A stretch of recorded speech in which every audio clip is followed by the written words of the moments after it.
So I saw Star Wars: The Rise of Skywalker.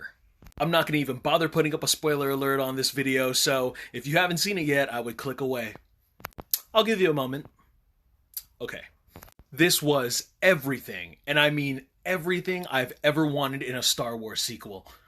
Forget all the negative reviews and ignore that Rotten Tomatoes score because they can go screw themselves. This was one big, epic finale to the Skywalker franchise. Director J.J. Abrams is back and delivers one hell of a grandeur spectacle. Not a moment was wasted and all the characters were back all together in one big movie. Getting the dream team together, we have Rey, Finn, and Poe go on a mission to find out where this hidden Sith world is. Lando finally shows up to lend a helping hand. And not since Return of the Jedi was I just so relieved and happy to see, even if they were in different scenes, to have Leia, Luke, and Han in the same sequel. There was just a lot of moments of tears that could have happened, but I'm not telling you about that. Unlike The Last Jedi, they didn't waste a minute of what was going on with the story. There was just a lot of action, a lot of suspense, a lot of emotion. And I was actually glad, even for a brief moment, that Kylo Ren had his mask back. He did seem like the stalkerish type ex-boyfriend who just happens to show up every single time. Wherever she was before then, he was just like, she was here. I'm almost there. And their lightsaber battles were even more insanely entertaining. Now, Emperor Palpatine is back, no surprise there. I'm really glad that Ian McDiarmid came back to reprise his role as the Sith Lord.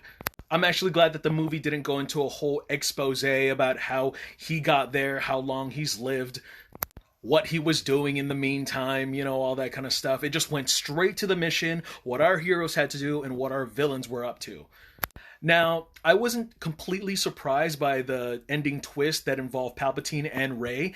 About several months ago, my coworkers were discussing, even before the final trailer even dropped online, that there was always a balance within the Force. And whereas Kylo Ren was, you know, from the Skywalker bloodline that became evil, you know, Rey being a good person, you know, was definitely bound to be a descendant of evil.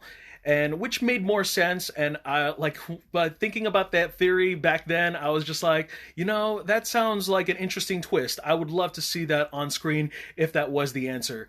Well, I got that answer. I was completely satisfied with what I got, even though it wasn't too much of a, wow, big mind blown. It wasn't too much for that for me. Scrambling my words there, I apologize, but yes, the twist wasn't too much of a surprise, but I'm happy as someone who's not really too much of a Star Wars fan. As a moviegoer, I was just, this is great cinema and storytelling, and I'm just happy that they ended something on a more poetic note. That last shot with Rey was just so nostalgic, and I really hope that a lot of the Star Wars fans really enjoy this movie for what it was and not for what everyone is saying. And yeah, a great big bang finish to this franchise. Great job, J.J. Abrams.